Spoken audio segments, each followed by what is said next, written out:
Welcome to the Summit Lunch and Learn. I know most of you have probably been to a number of these already just in this last 2 weeks. But just in case, never hurts to remind a little bit of a reminder of how we do things here. First of all, you remember the format. The format is that we have the sandwich. We can use a sandwich analogy. I keep using analogies, but we'll say the sandwich analogy where Patrick is going to supply our bread on the outside of the sandwich. He'll have the first part of the session and the last part of the session. And in between, we're going to have the meat or the main part of the sandwich. For those people who don't eat meat, maybe. We have the Magids. Dan and Aaron will be talking to us about AI and transforming our development with AI, which should be really interesting. Not that recursion isn't interesting, Patrick. I'm looking forward to that one as well. So that's the format. Another quick reminder that please, if you have content questions, that is questions to the speaker that's actually showing slides or demos to you, those should go into the Q&A tab. So Q&A for content questions. Chat for just what you're doing now. Lots and lots of people writing in saying hello, or where's the handout, or I can't hear, or things like that. And actually a lot of good community discussion goes on. A lot of times people are just sort of chit-chatting about, yeah, I've done that before, and that's cool too, so it's a good community place, the webinar chat. But just remember your questions, your actual content questions, the speakers are going to be looking in the Q&A for those. So please, if you want to get an answer, that's the place to put them. And with that, I am going to quickly introduce one of our other new System I Developer partners in the Summit Lunch and Learn. Patrick Behr is joining us, and he actually did one of these Lunch and Learns for us last year as well. So some of you have probably seen Patrick before, and I'm sure you've seen him before in other places as well, because he is well known in the community for all his technical expertise. And today he's going to use all that technical expertise to talk about recursion. So take it away, Patrick.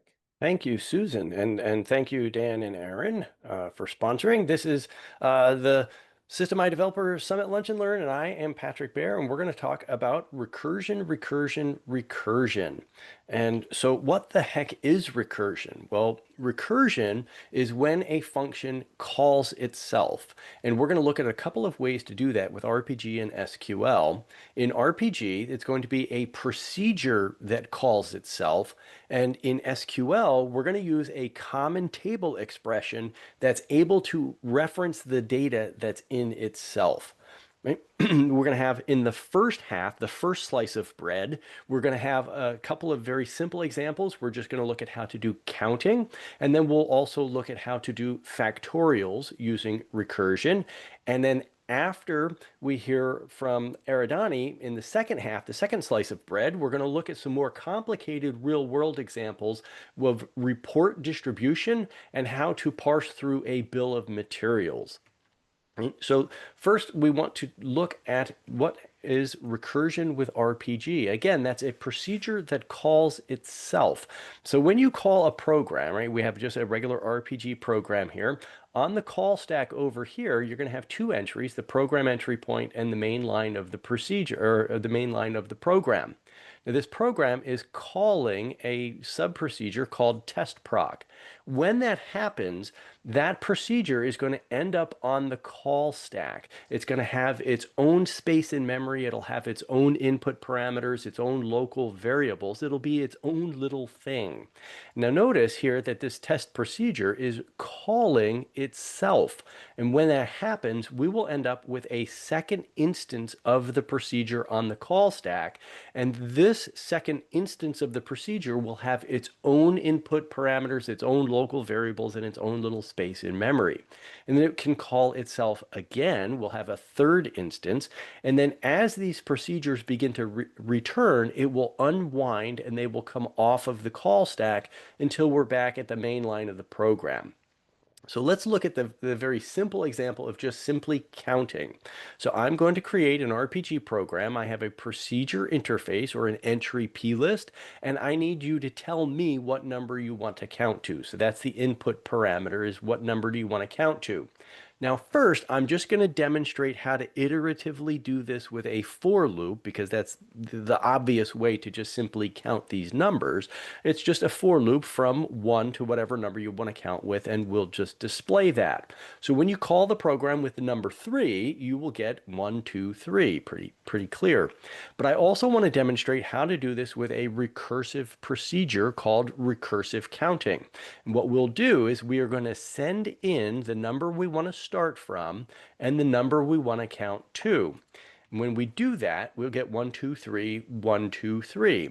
Now, this recursive procedure, excuse me, has a couple of input parameters, the number you're counting from and the number you want to count to.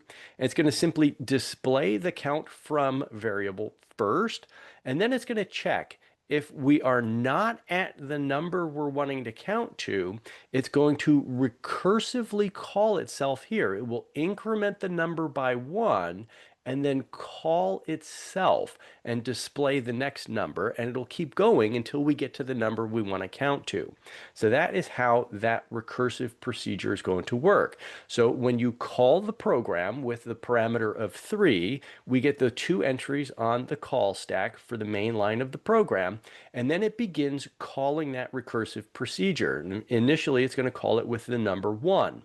So this instance of the procedure has its own input parameters of 1 here.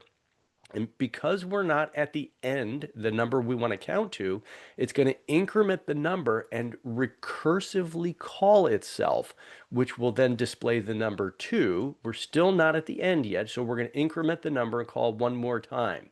Now the count from and count to are equal, so they're going to begin to return and then finally go back to the main line and end the program. So that's an example of simple counting.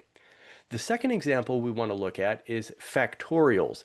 And the factorial of a whole number is the product of all whole numbers between 1 and that number, and it's denoted by the number with an exclamation point. So here we have 5 exclamation point. This is 5 factorial, and you calculate that by multiplying 5 times 4 times 3 times 2 times 1.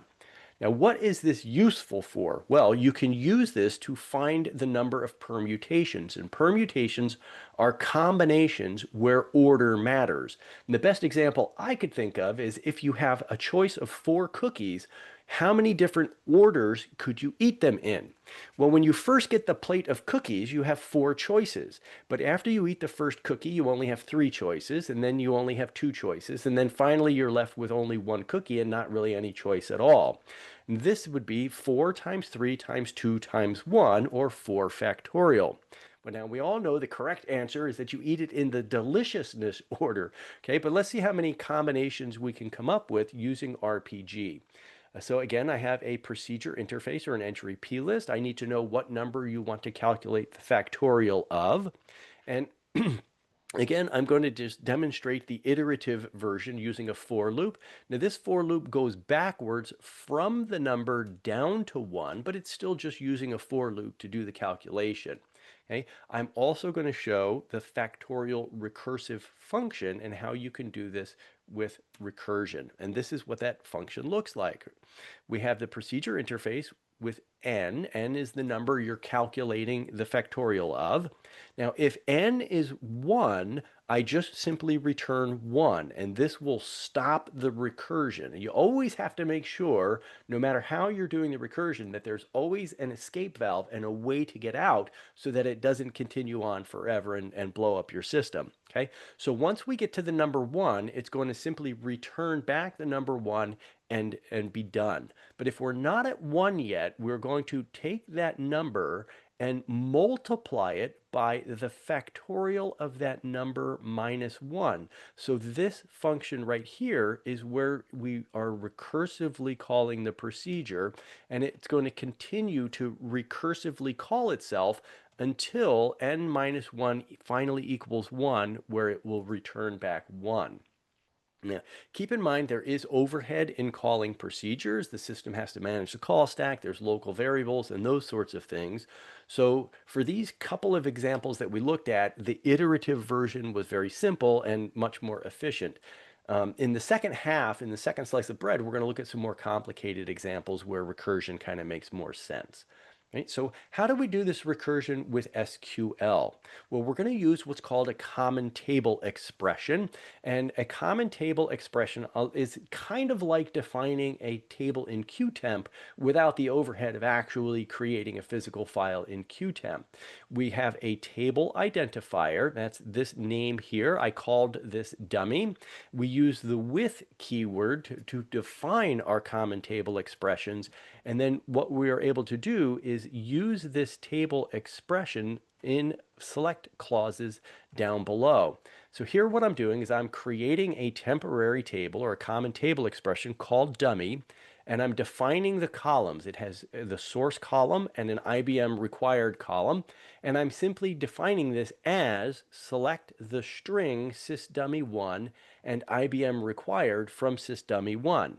When we run this SQL, unsurprisingly, we get two columns, source and IBM required, and the values for that is sysdummy1, the string, and the value of IBM required field from sysdummy1. What's cool about these common table expressions is that it can also select from itself. So here what we have is the first part of the statement that we were just looking at. This is called the prime read or the seed data, and it's going to what's going to put the data into this CTE initially. So this selects the string sysdummy1 and IBM required from sysdummy1, and that is now in the dummy table that we've created. Then I use the union all and I can select from dummy right here. This dummy CTE is selecting from itself where IBM required equals Y. So that record that we put in with the prime read is now being selected back in, and I'm going to return the strings CTE and the letter N. So when we run this, it's going to put that data in there, and the result set that we get back will be both the prime read or the seed data and anything that we added with the union all. So in order to do simple counting from 1 to 10, my prime read or seed data is going to just be the value 1. But then I want to union all and select out of the table the number incremented by 1 until the number is less than 10. And what that will give us back is the numbers 1 through 10. Excuse me. The factorial version, I'm going to begin, my prime read or seed data is going to start with the number 1, and the factorial of 1 is 1. Then what I want to do is select all of the records from the recursive CTE. I'm going to increment the number by 1 to keep track of what number I'm on.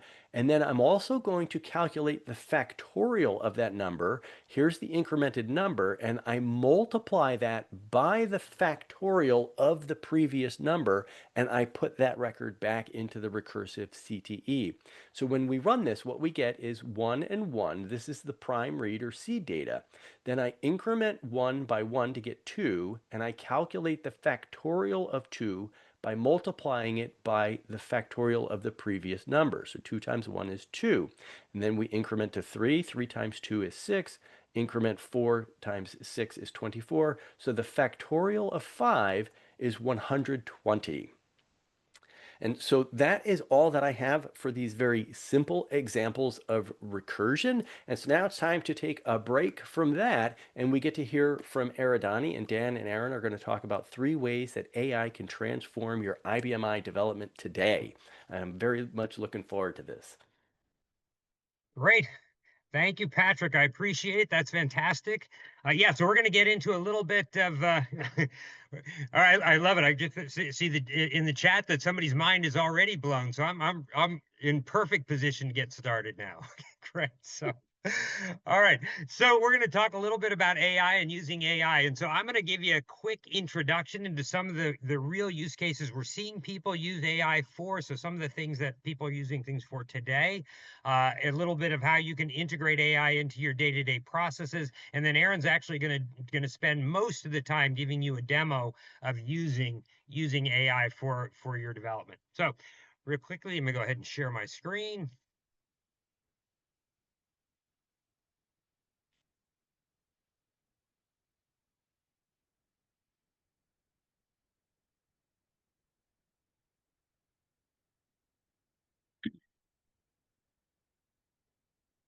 Okay, you guys should see the PowerPoint screen.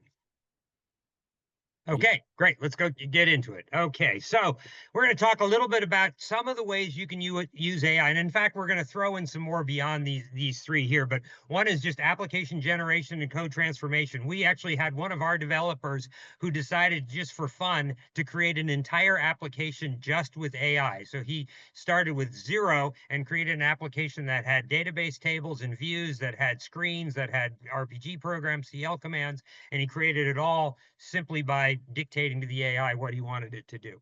We'll talk a little bit about automated documentation. So taking one of the things that programmers do in their spare time, of which they have none, and say, let's just get that documentation done for us automatically using the AI. And then we'll talk about looking at your code to figure out, are there optimization or modernization opportunities in our code so we can move things forward and have AI help us in that process. And as we're going, as Susan said, if you have questions, please put them in the Q&A. Aaron's going to be monitoring it while I talk, and I'm going to be monitoring while he talks. So make sure they go in the QA rather than in the chat. So just a couple of things that people have told us why they have adopted AI in their organization. One is that they're able to just move so much more quickly now with AI. And they're able to generate more features more quickly, and they're able to actually hand off a lot of the repetitive, boring kinds of coding tasks that they don't want to do anymore. They give it to the AI. The AI does it. The other thing is you can start taking your knowledge about how you do development. What are the best practices that you use in your organization, and you can have the AI generate the code using your standards, so that you're getting code that's being built according to the standards you have.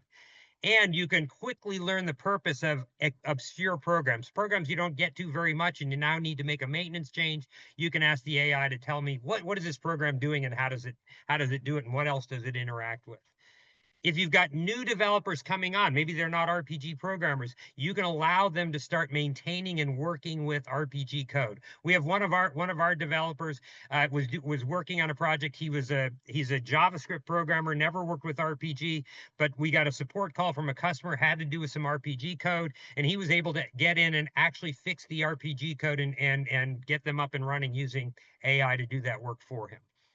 And then your ability to accelerate delivering production benefits to your end user. So what we're seeing are 30 to 50% increases in the speed with which you can deliver new features.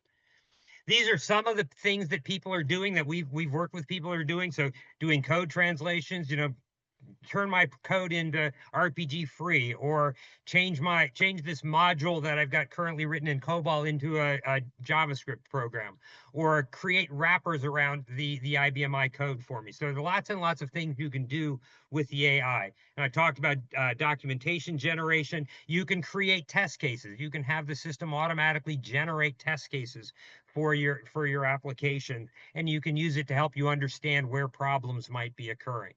And you can integrate that with tools that actually use AI in your environment. So a lot of the tools out there in the marketplace today are currently integrating AI. So this is just an example of SonarQube. SonarQube is a tool that will examine your RPG code. So it has RPG support in it, and it'll tell you information about your code. Are there vulnerabilities in it? Are there problems? Are you using things that are not standard ways of doing things? So it'll actually analyze your code and give you a lot of information about your code. In fact, I have an example here of, this is actually a SonarQube report coming out of RPG code.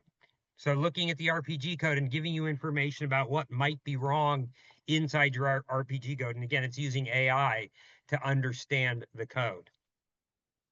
course, one of the problems was if you are doing those kinds of tools, you need to get your RPG code into directory structures, because most of these tools want to work in directory structures. They want to work with tools like Git. So you want to be able to get your code into those environments. And again, you can use tools to get you there. So you can have, if we go back over here, I can have all my RPG code sitting here in a Git repository that those tools can access.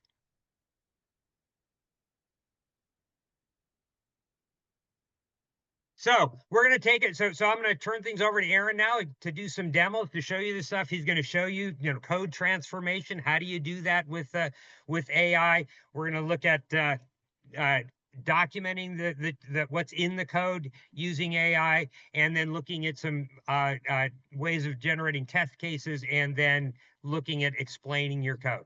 So Aaron, I'm going to go ahead and turn things over to you to show people that.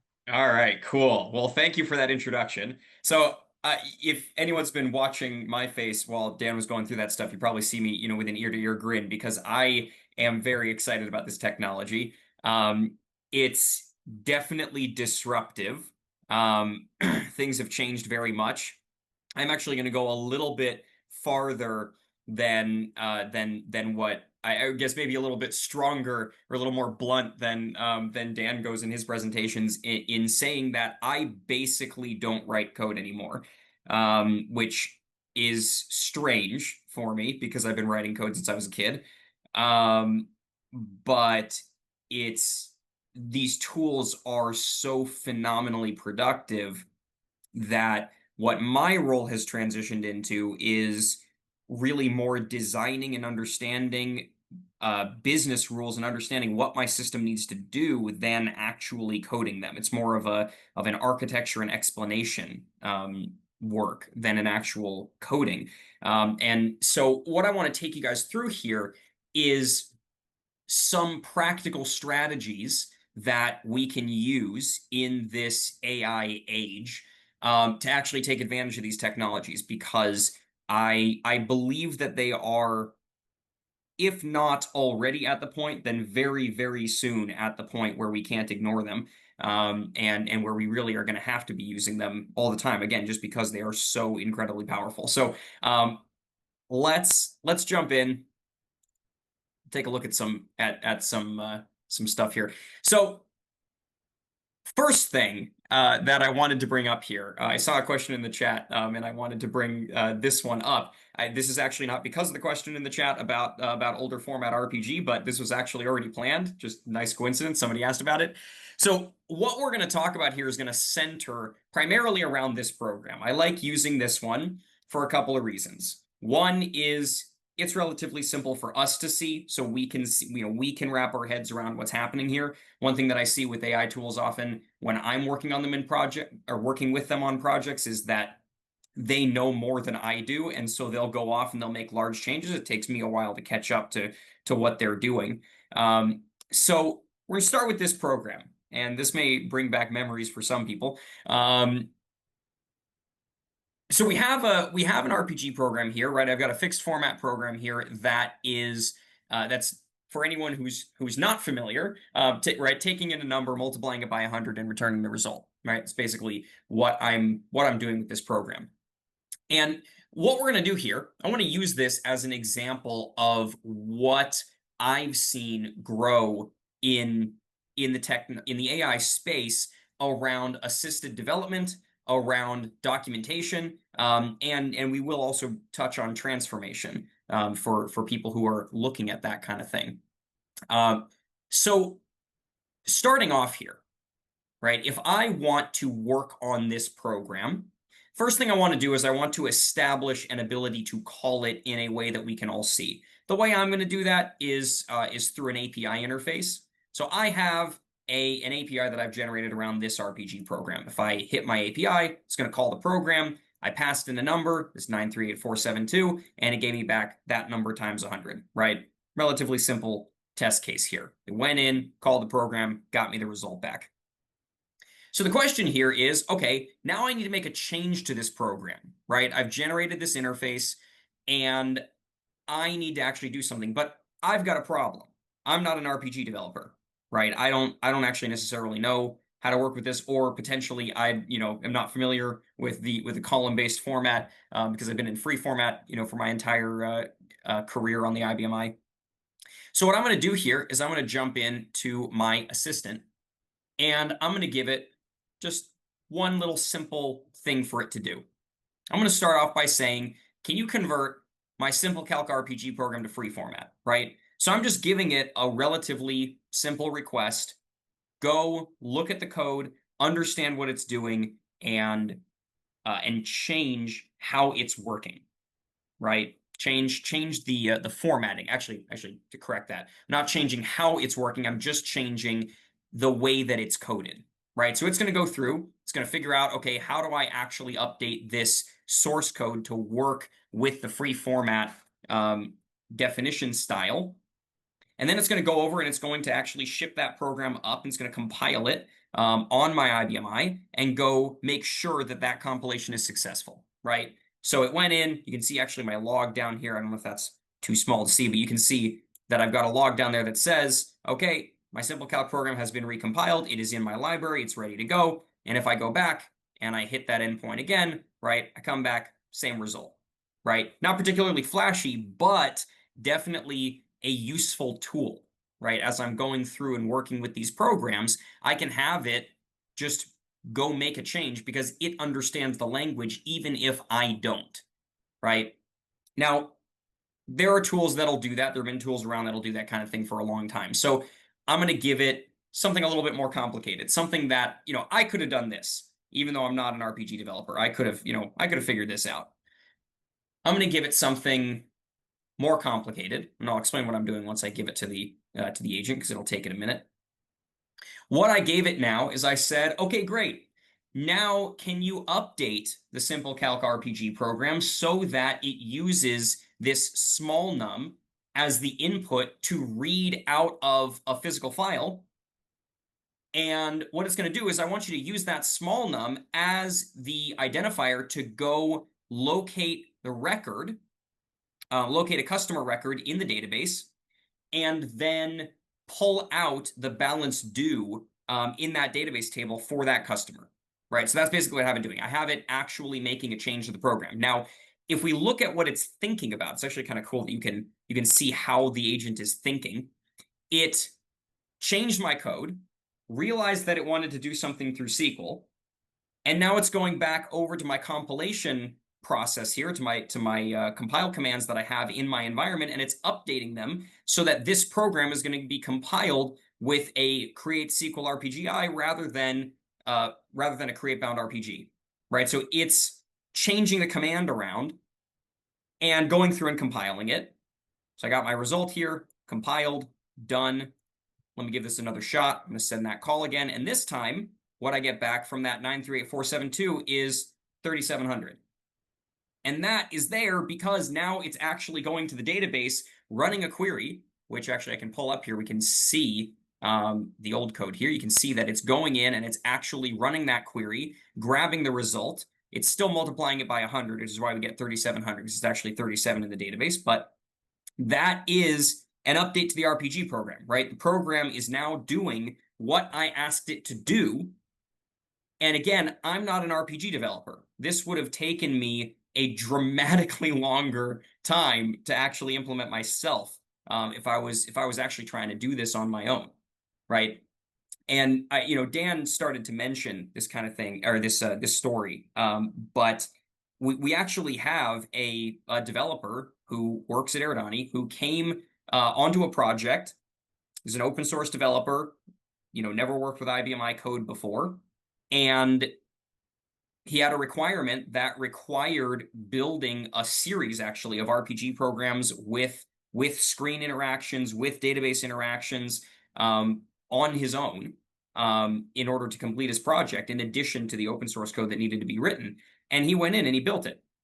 And we put that through testing. Obviously, we went through and we reviewed it. We made sure everything was good. But he was actually able to work on the application and build a whole system from scratch without actually needing to be an expert in the language, right? And that I think actually gets me into a major point that I've seen in the development of these technologies, which is actually, I can give you an example that's not a technical example. For anyone who has a recent phone, I forget which lines do it, but I have a Samsung Galaxy phone. I know that they do it. There are features coming out that do things like live translation, right? Where I can have a phone conversation with somebody in a language that I do not speak, right? Because I can express what I need or my thoughts in English, and the phone can translate it real time into another language that the other person speaks and then bring it back. Right, for all the Star Trek fans out there, it works. It's very reminiscent of a universal translator, which is awesome. This is very similar, right? In that, as engineers, we all know how to take a requirement and translate, at a business level, and translate that into what needs to happen in the application. What's happening with these tools, I think, is a separation between the actual coding, the actual syntax of the language, and the high-level business rules. Meaning, if I can explain what needs to be done, I can have that built, even if I don't actually know, if I'm not an expert in the language that it's actually being built in, right? Case in point, I'm not an expert in RPG. I actually am not. I actually don't know that I would have been able to write this myself. I probably could have hacked through it. Might have taken me a couple hours to get there, but I could have tried. But I didn't have to, because what I did is I said, at a high level, I need you to update this program so that it will use this variable, the small num variable, to read from this database table, pull out the record, and then pull out the balance due, and I want you to return that. Right, so I gave it the business rule that I needed, and it translated that into the actual programming language that's present here, so that I don't have to be an expert in RPG syntax to make this work. And that actually goes the other way too, right? It doesn't have to just be allowing me, as someone with an open source background, to edit RPG applications. We actually have seen this for a long time going the other direction, meaning, let's say that I'm an experienced RPG developer and I have a use case that is not so appropriate to implement in RPG. It's better to put it in something like JavaScript or Python that's going to handle that particular task more efficiently, right? And that's a pretty common thing, especially when you get into web integrations, right? If you're building integrations that go across the network, you're probably going to find fairly quickly that languages that were built for network interactions, that were designed for the internet, are going to have better support for network operations than, for example, RPG, which wasn't designed for that, right? Doesn't mean you can't do it, but you're going to find that it's more streamlined, right? And to give you an example of that, let's say I want to do, actually, I use this a lot. Let's say, this is actually a real use case, I have a message from a user, and I want to do some sentiment analysis on it. I want to understand, how is this user feeling in this particular message, right? Manually, I can take that message, I can dump it into ChatGPT, and I can ask it, how is this user feeling? What's the sentiment behind this message? And I've actually personally done that before with emails that are somewhat, that if I'm not sure and want to make sure that I'm responding in the appropriate tone, it's something that I do periodically. But let's say I need to do this in an automated way. For example, I've got customer support messages coming in, and I want to flag something if I have an angry customer, right? I might want to give them a little bit extra care. So what I'm going to do, that is, I'm going to take the data from my IBM application, and I'm going to have to ship that out to an AI model to go do the sentiment analysis for me, which involves calling an API and building out requests and parsing responses in flexible formats like XML or JSON from that AI model. That's a task that is a lot easier in a language like JavaScript, right? But let's say that I don't know that language. What I'm going to do is I'm going to apply that same philosophy that I just used for me as the open source developer on the RPG. I'm just going to do it the other way around.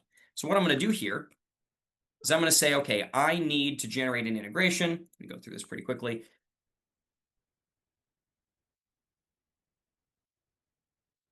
All right. I'm going to go in here and I'm going to say, okay, generate this integration. It's going to say check the sentiment of this user. And once I do that, just to help us move a little faster, I'll give this to the AI to work on it while I explain it. What I'm going to do here is give it a prompt for what I want it to do. And it's going to generate a whole bunch of open source code for me that's going to actually perform this operation triggered from my RPG program. So what my process is doing is I gave it the specs for an RPG program. I gave it the name, actually, that I wanted to use. Generated the RPG.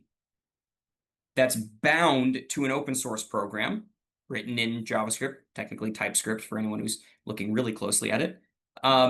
And now what I'm doing is I'm saying, okay, I don't know how to work with this stuff, this language. Can you update it for me so that when I get a message from a user, my prompt says this endpoint should analyze the sentiment of the user's message and rate their satisfaction on a scale of 1 to 10. So run this prompt, send it over to an LLM. The prompt is going to be, you've been tasked with analyzing the satisfaction of a user and rating it on a scale of 1 to 10. So that's what I'm going to send over to my LLM. I'm going to use Claude, not GPT, but could do it either way. So you're going to rate it on a scale of 1 to 10, where 1 is completely unsatisfied and 10 is completely satisfied. The message from the user is here. And I told it, I want you to stick the user's message in there, right? That's what I'm asking it to do here. Return only the rating as a number between 1 and 10 in a set of XML tags, right? So I basically told it exactly what I want it to do at a high level, but I didn't actually write any of the code, right? And so if I pull this up, I have now a whole bunch more code in here, right? For example, you can see here, here's my prompt, right? It says you have been tasked with analyzing the satisfaction of a user and rating on a scale of 1 to 10, right? So that's that prompt that I was mentioning earlier. So this process generated my RPG, generated the open source code for me.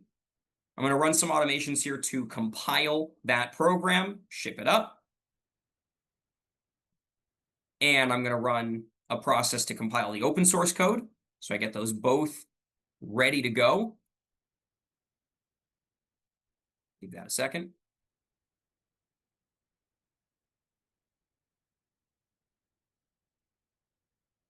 And then I'm going to reset my application so that I can get, so that I can actually access that updated object. And then what I'm going to do here is I'm going to jump over to my 5250. Let's maximize that so we can actually see it. And I'm going to run this program that I just generated. Oops. And I'm going to give it a message. Say something like, right, give it a sort of middle, sort of middle sentiment message. And what my program is going to do is it's going to give me this spool file output that's going to say, here's your message, and I got an 8 back in my RPG program, right? So my program just interacted with an LLM. It got the data out. It actually processed the response. It did some XML parsing, some JSON parsing, talked to the LLM, authenticated, ran the call, got everything back, parsed it out for the RPG, and got it back in a data structure in my RPG program, which means that I'm ready to go, right? My RPG now has access to this functionality, right? So the key point here is whichever direction I'm going, whether I'm an open source developer and I need to get to the IBM code, or if I'm an IBM developer and I need to get to the open source code, if I don't know the other side, I don't actually have to. I just need to know what I need to do in the application in order to instruct the coding assistant to do exactly what I need it to do. And a key point here is that these coding assistants are getting smarter and smarter over time.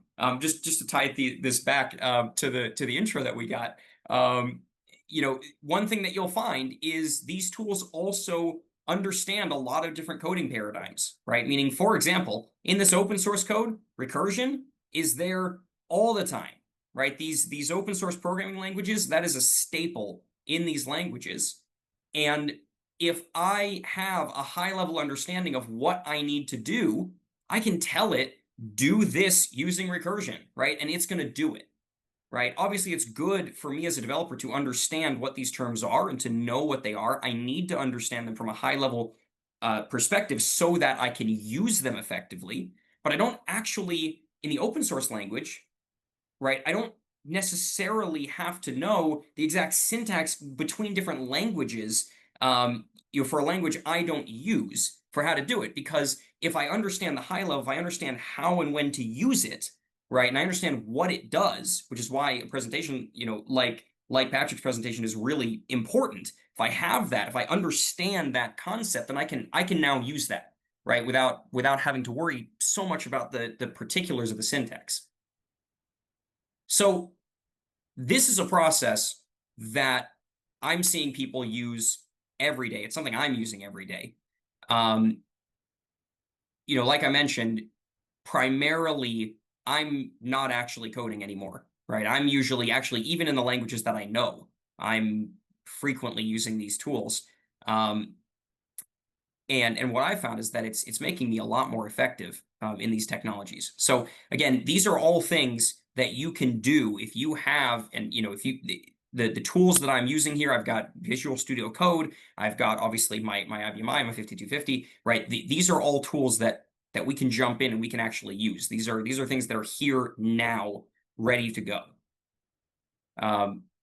So if you haven't used them, I strongly encourage everybody to do it, because I believe personally that these tools are, now that they were originally just a cool thing, now they are encouraged in most organizations that I see. And I think that what we're going to see soon is they're going to start being required. That it's not going to be optional anymore pretty soon, just because, again, the speed with which we can do things is kind of absurd. Now, there's a blind spot here that I want to take a look at. And what that is a fairly logical question, which is, I have this AI coding system, right, that's editing my application. Okay. But Aaron, you just modified a 5-line RPG program, that has, a very simple business logic. How am I going to use this if I have 100,000 objects in my IBM application, right? So that it's a very important point. And we've actually also seen some pretty powerful processes around that. So I want to make sure to give you guys a suggestion for what I've seen that has worked very well in this type of application. So what I'm going to do is I'm going to go back to my editor environment here. There's a couple of use cases here for what I'm going to do here. What I'm going to do is have the system document my application, right? And the obvious, I think, initial point there is, let's say that I have been working on my IBM application for a long time, and we're bringing on new developers, right? Expanding the team, or potentially replacing people who are retiring, right? I need to make sure that those developers are able to work with my applications. So what I've seen work very well is effectively what I'm going to do here. So what we're going to do is I'm basically just going to say to my assistant, now that you've updated my RPG program to run as that SQL RPG format so that it can actually work with the database, can you go document that, right? And my assistant knows exactly how I want my documentation done. There's a couple of pointers that I want to put in here that I think are important that I learned the hard way, so hopefully you can learn them the easy way. Number one is we're documenting module by module, and also documenting the relationships between them, right? If you're working with an IBM application, there's going to be a lot of interrelationships, right? We need to make sure that we tell the AI to focus on how the objects in our application interact, right? Another piece is we're focusing on interfaces, right? How do I call this? How do I work with it? Because that's the base point that we need to get started with a program, right? Once you can call and recompile a program, you can get a lot done just by trial and error, right? But the most important part is I'm not actually generating documentation for humans. And I think this is a really important point that may be less intuitive. So I want to focus on it for a second. This documentation is designed for an AI coding assistant. I'm not making documentation designed for people. I'm making documentation that's intended for an AI to consume. Because the assumption is that whether I am editing using an AI coding assistant, or if I'm transforming automatically, or letting it loose and letting it just do whatever it wants to do, right? I'm going to need the assistant to understand my application. So this documentation is, while it is human readable, it is primarily designed for my assistant, right? So what I can do now that it's generated that documentation, do something along these lines. I'm going to clear its memory, so it has no memory of any of the work that we've done before. And I'm going to say, I need to call the Simple Calc RPG program, which it now knows nothing about because I started a completely different context. What parameters does it take and what library list entries do I need for it? Right? Well, what it's going to do is it's going to jump in and it's going to say, oh, there's a documentation file here. And it actually sees this .docs there that I had it create. So that's this file. So it's going to go read this. And then looks like it had a question. So it's going to go look at the source and try to understand if there's anything that's not clear from the documentation. It's going to make sure that all that's accurate. And then it's going to come back and it's going to answer my question. It's going to tell me about this program and give me, most likely, usually when I ask it this kind of thing, it also gives me an actual sample because I told it I need to call the program. Usually gives me a call command and a CL example and an RPG example, right? So it'll think about that for a bit, and then it's going to go and do that, right? So again, this is an example of what I do getting into an application that I may or may not have the information to work with. And there's an important point here, which is that the recommendation that I make to shops that actually jump in and do this is you got to do it now. Meaning, if you're concerned about the knowledge about your application leaving, right, whether it's you who's leaving or if it's someone else on your team who might know the application deeply, most shops that I work with, there's one or two people who are kind of at the core of everything, who know the application better than anyone else, right? And and when those people start talking about leaving, it's sort of everybody panics, right? We gotta make sure that we're preserving their knowledge, right? So this is a piece that's very important. When I generate the documentation now, I can actually use this and have my existing experts look through that documentation as they're working and make sure that the AI is doing things in a reliable way, right? You can actually, while we still have that knowledge in-house, we can actually use that to correct or improve or clarify what the AI is doing. You can teach it, you can talk to it to make sure that what you end up with is effective so that when that knowledge leaves the company, you can bring in developers who are good developers, may or may not be IBM developers, who can actually work with your application. So I see we have a bunch of questions, so I'm going to jump forward here. The last thing that I wanted to do here, since we've documented our program, we have called it from an API, we have changed the business logic with an AI assistant, the last thing that I'm going to do is I'm going to say, this is actually a request that I get a lot, we'll start another new task. And what I'm going to do here is I'm going to say, all right, I have been asked to transform the Simple Calc RPG program out of RPG. Can you do that for me? Right? And the critical piece here is this is going to build on everything that we've done before, right? I have, just to list out some of the pieces here, I have my assistant that can read the RPG code.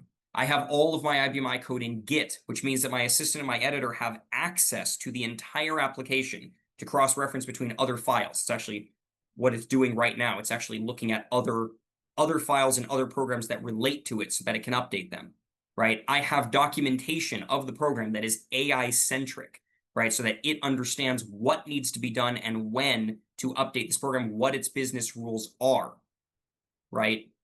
And I have automated builds that allow my assistant to trigger a compilation of the program easily and read the results, right? When you bring all that together, that means that my assistant is able to look at the code, make whatever changes are necessary, understand what the business logic requirements are, compile it, get feedback from the compiler, right? And correct any issues that it might run into, right? So, and I want to focus on that for a second before I jump into the questions, and while it works on this, that the build feedback is also very important, right? Meaning I've got my assistant in an environment where it is actually able to test the code that it's writing, and it's actually able to compile it so it can get feedback from the compiler and from the IBMI so that it knows that what it generated is correct, right?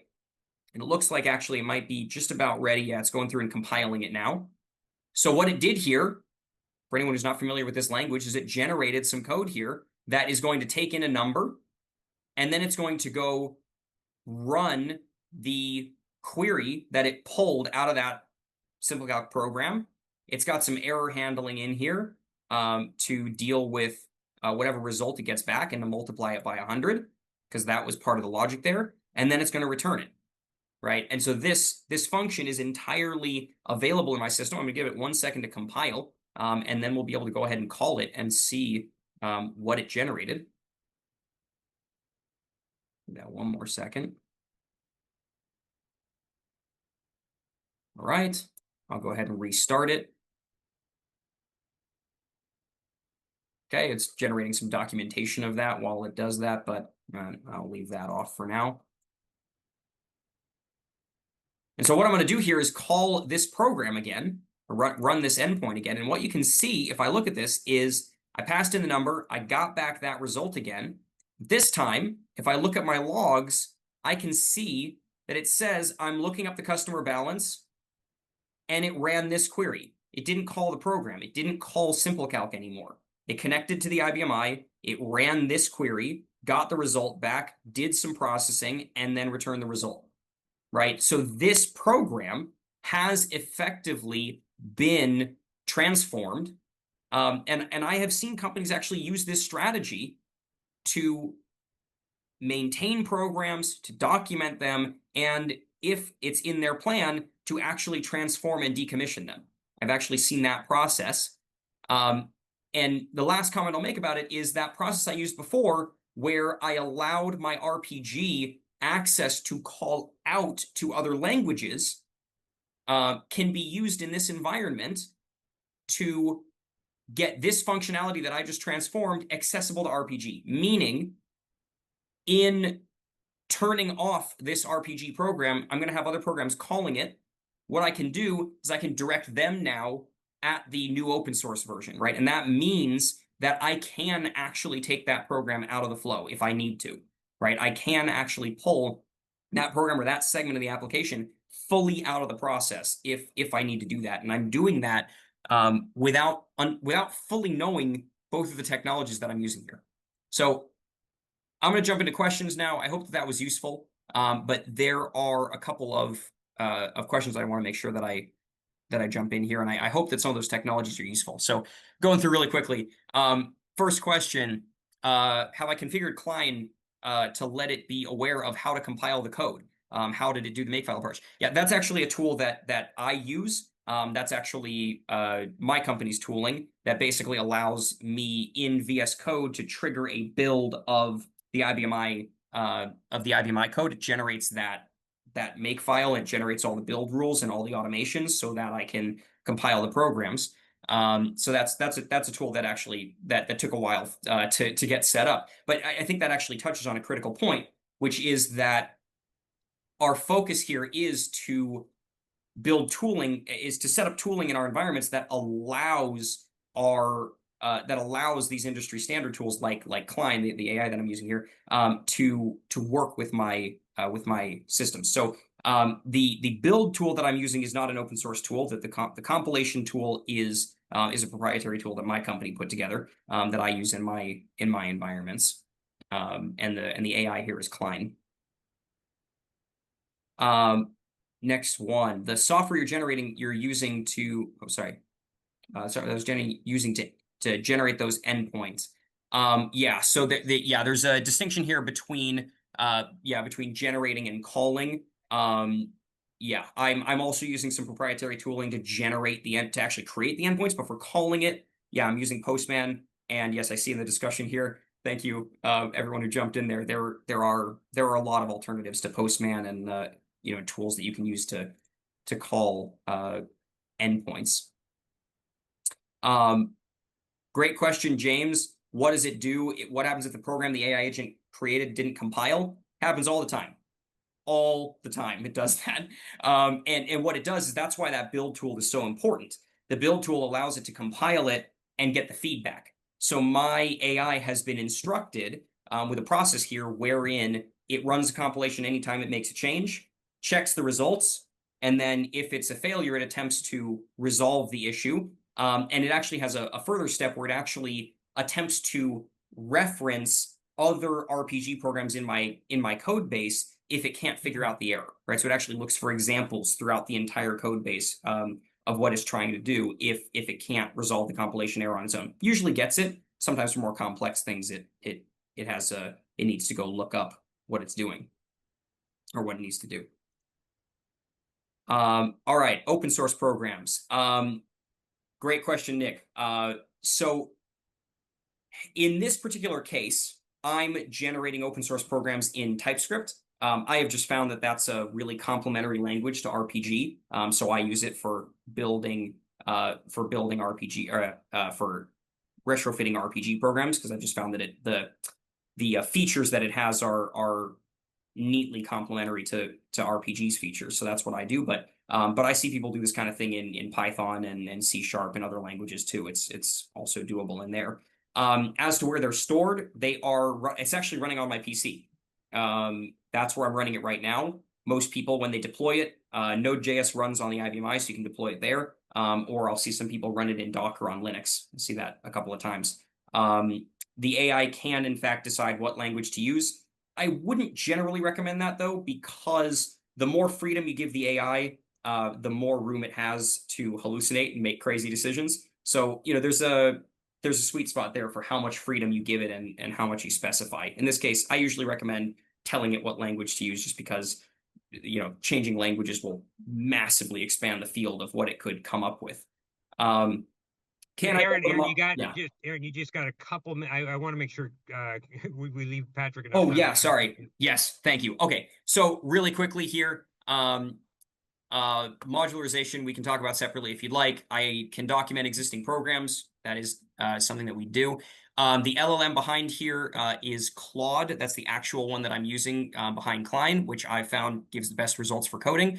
And the documentation was generated from, so the documentation was generated strictly from the RPG program. That is everything there. I do have standards for how it should do the documentation. So yes, Ryan, I do have a model for how it should do the documentation. But that's just structural. That's just telling it how I want it to be formatted. And then all the information is being pulled from the RPG. All right, with that, I will send it back over to Patrick to continue.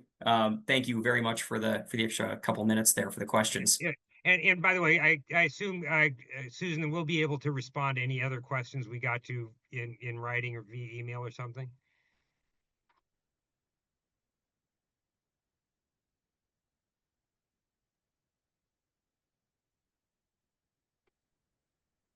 Sorry, couldn't find the mute button there. Yes, certainly you can do that. Or at the end of Patrick's session, when he's done his thing and answered his questions, you guys are welcome to hang on. It seems like there's a lot of people really interested in this. Great. All right. So I would give that a sentiment rating of at least 9.8, you guys. That was terrific. So thank you so very much. All right. So now in back to recursion, in the first part of the session, the first half, the first slice of bread, we looked at some really simple examples of recursion for counting and doing factorials. And so now we want to dive into some more complicated real world examples. So example number 3 is going to be a report distribution program. So I have a table called report dist. And in here, I just have distribution list entries, right? So I have one for sales where the sales 1, sales 2, and sales 3 email addresses are listed in there. So if you send a report to that distribution list, those folks would get that email. What's interesting about this, though, if we look down here in the office list down here, I can have emails in here, Office 1, Office 2, and Office 3, but I can also include distribution lists in here.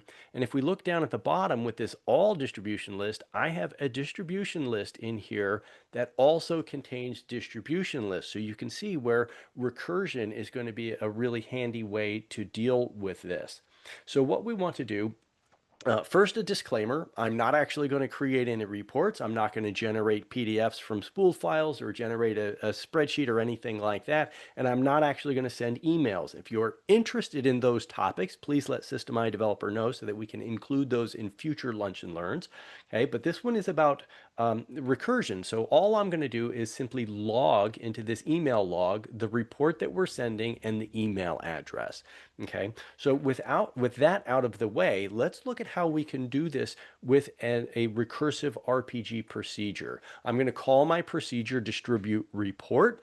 What I need to know from you is which report to send and which distribution list ID to send it to. So that's my procedure interface or entry plist. I'm going to set lower limits to the report distribution table and read equal with that distro ID that you provided. If I get to the end of the file, I will iter. That gets me out of the loop and returns out of the procedure. If the record I just read is an email address, I will send the report to that email recipient. Now, if it's a distribution list, what we want to do is recursively call the procedure with this new distribution list. Now, all of these instances of the procedure are going to be sharing a single fspec at the top of the program. So there's only one open data path.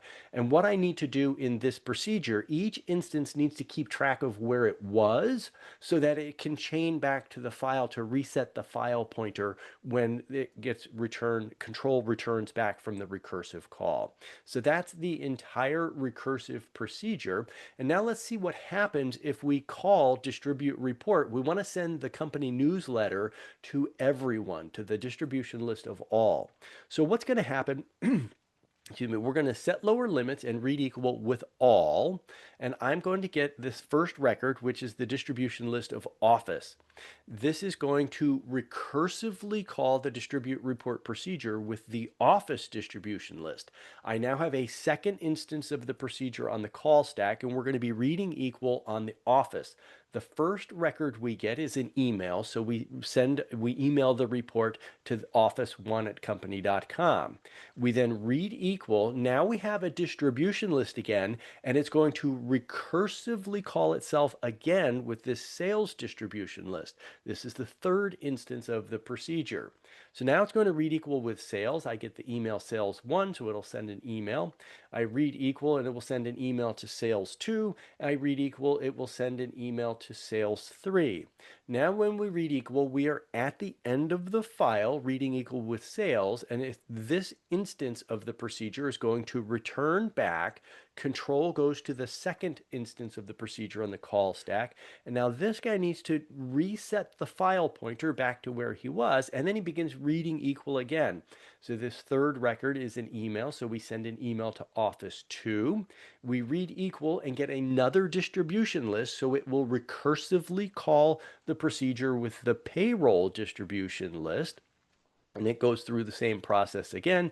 And then we read equal, we get an email of Office 3, and then we're finally at the end of the file, and control returns back to the first instance of the procedure, where we then read equal. We now have the warehouse distribution list, and the whole process goes through again, where it will recursively call itself for that distribution list and any distribution list it finds along the way.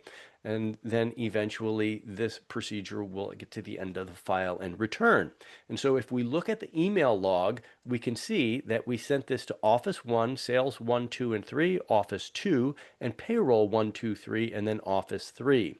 Those emails came from this Office distribution list here, where we have Office 1, and then everyone from Sales, Office 2, everyone from Payroll, and then Office 3, and then the process happened again for the warehouse distribution list. And now what we could also do this recursively with SQL, again, the contents of the report distribution table. The first thing I need to do is get all of the records from the distribution list for the all distribution ID. That's going to give me these two records. Now, what we need to do is break down any of those distribution lists, and so we're going to select all of the records from the distribution list where the ID is Office. That will give me all of these records. And then we need to grab all of those distribution lists and get those records as well. And we keep recursing through until we've gotten all of the records. So for our recursive CTE, again, I use the with keyword here to use recursive CTEs, and a very unimaginative name of recursive CTE. I have 3 columns that I'm defining, and my seed data here is going to be that first read is going to give me all of the records from the all distribution list. Then what we want to do is break down any of those distribution lists that we just selected. So I'm going to select from the recursive CTE any distribution lists that were just fetched in, and then take that information and go back to the report distribution table and fetch all of those records. Then I need to get any of those distribution lists and go back to the report distribution list again. So when we run this recursive SQL, we get all of the records in here. And now for this example, I don't need the distribution lists in the result set. So I'm just going to add a where clause down at the bottom so that I only fetch back the email addresses. And these are all of the folks who are on the all distribution list. Right. So now in our last example, I want to look at a bill of materials.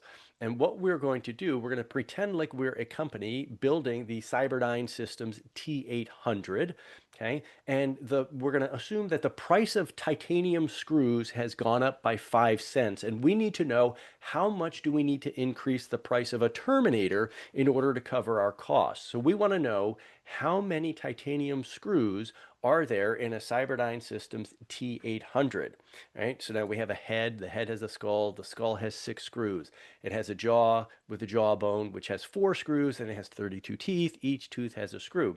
So what we need to do is recursively go through these. This is what the table looks like, all right? It's an actual physical file where we have the parent product, the component product, and the quantity. Right? So first thing we'll want to do is get all of the component parts for a T800. We have 1 head, 1 torso, and 2 legs. It's not a complete bill of materials. I forgot to include the arms and feet and other things like that, but I think you'll get the point. Right? Then we need to look in the head and find out how many screws are in there. The head consists of a skull, a jaw, and 2 eyes. The skull has 6 screws, so we are keeping track of this. We're up to 6 titanium screws. The jaw contains a jawbone. The jawbone contains 4 screws itself, so now we're up to 10, and it contains 32 teeth. Each tooth contains 1 screw, so now we have 42 titanium screws. And then we also have 2 eyes, and each eye has a screw. So in our bill of materials, our titanium screw count is at 44. Right? So let's see if we can figure out how to do this using RPG. I have an entry plist or a procedure interface where you tell me the parent part number that you're looking for and the component that you want to count in that component. I have a logical file, BOML1, which is keyed by the parent part number. And I have a variable, and I'm just going to use a recursive procedure to get the count of components in a particular part. Now this RPG, I also have a message, and I'm going to display the message that it'll read out there are X number of component parts in the parent part number. The component parts procedure, it needs to know what is the parent part number you're looking at and what component part are you looking to count. It has a local variable called part count, and when it's finished, it will return that value. So here we have a data structure defined like the record format of the file, and all we're doing is going to set lower limits and read equal on that parent part number into the data structure. If we get to the end of the file, we iterate out of the loop, and it will return out of the procedure. If this part that we just read is the component part that we're counting, we're going to increment the part count. If it's not, what we need to do is look to see if this part number has other components in it where those titanium screws might be. So this is where we're recursively calling count components here. This is going to recursively go in with the component part and look to see if it's a parent of other parts. And when this returns back, we'll multiply it by the quantity and keep track of that. And then just like we did with the report distribution, we then, once it returns from the recursive call, it chains back to the file to reset the pointer back to where it was. Right? So this is the recursive procedure to read through the bill of materials. And if we call this, we can see that there's 44 screws in the T800. All of them happen to be in the head because I didn't include any screws in the torso or legs or anything. Each eye has one screw. There are 36 screws in a jaw. Right? We can also do this with our recursive SQL. I am declaring a recursive CTE. It's going to return back the columns of parent, component, and quantity. The initial read is going to be looking for everything out of the bill of materials where the parent product is the T800 itself. Right? If we run that, we can see that it has one head, two legs, and a torso. Right? We also want to then break all of those down into their component parts. So we're going to select from the recursive CTE and then look to see if that part number in the CTE is a parent of other components in the bill of materials. So when we run that, we're going to get all of the component parts for the T800. Right? But we're only looking for titanium screws. So I will put that in the where clause there at the bottom. And so this is going to return back every place where it finds a screw is required in that bill of materials. Right? So we're getting pretty close, but it's not quite what we want. Notice here that the tooth is only listed as having one screw, which is true, but we have 32 teeth in the T800. So what we need to do is multiply that quantity per tooth times the number of teeth that we have. Right? And then the other thing that I want to do is I only want the sum of the quantity. I don't want to see it listed out. So when we call that and we look for titanium screws in the T800, we get 44. We can also turn this into a function. So I'm going to create or replace a function called components in part. You send in the parent ID and the component part, and it will run that recursive CTE and send that data back to you. So how many screws are in a T800 is 44. How many teeth does it have? It has 32, and it has 2 eyes in the head. And so that is how to read through a bill of materials using recursive SQL. And that is all that I have for recursion. Thank you very much from System Developer and myself. And thank you very much to Dan and Aaron and Aridani for sponsoring today's Lunch and Learn session. And I will now try to look and see if there are any Q&A in there that apply to me. You want to build them to anywhere so that we can try it ourselves. So the bill of materials table, that it's in the slides. It has all of the information in there, along with all of the code that was used with RPG and the SQL. Again, it's a very simple example. It wasn't complete. My Terminator does not have arms or feet or hands or anything like that, but it should get you started. Well, thank you, Dan. It's good to see you.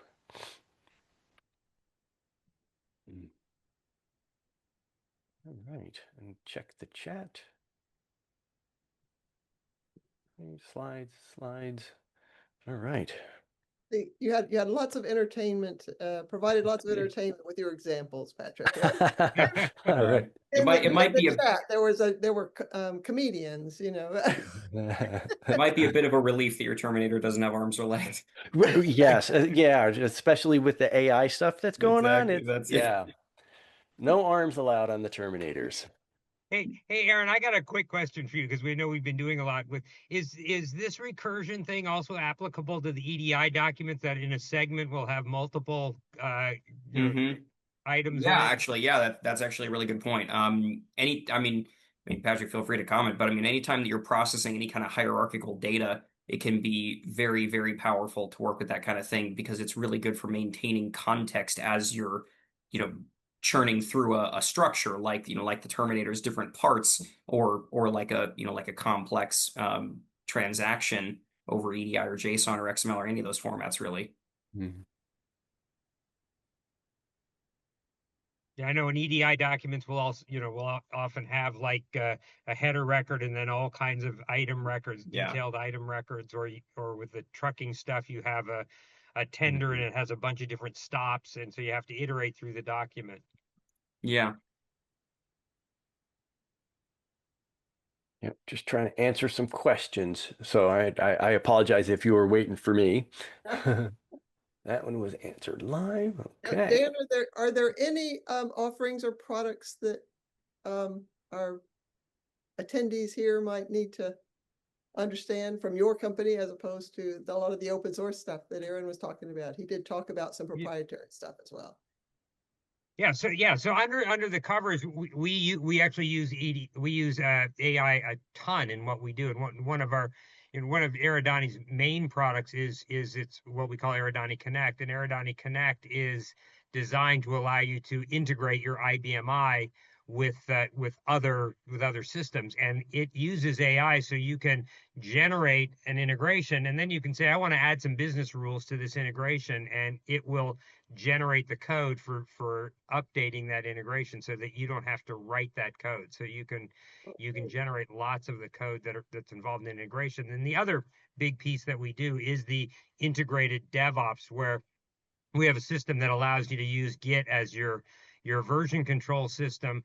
And the importance of that is that then gives you all that access to all those other tools like SonarQube, like the AI engines, because they're used to working with Git. So we get all your IBMI code into Git, and it's where the make file is. So that where Aaron showed that it automatically knew how to compile, that's actually as part of that DevOps system. It has the database of all the dependencies and create options, how everything works under the covers in the IBMI.